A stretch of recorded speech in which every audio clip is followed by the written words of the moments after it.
আসসালামু আলাইকুম রহমতুল্লাহ।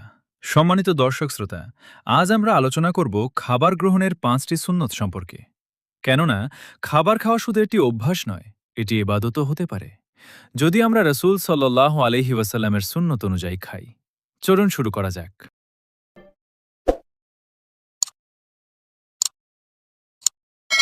১ নম্বর, বিসমিল্লাহ বলে শুরু করুন এবং পরিচ্ছন্নতার জন্য হাত ধুয়ে নিন।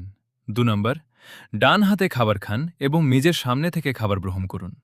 ৩ নম্বর, পরিমিতভাবে খান, অতি ভোজন থেকে বিরত থাকুন এবং খাবারের অপচয় করবেন না। পরিমিতভাবে ধীরে সুস্থে খাবার খান। ৪ নম্বর, খাওয়া শেষে আল্লাহর প্রশংসা করুন, বলুন আলহামদুলিল্লাহ।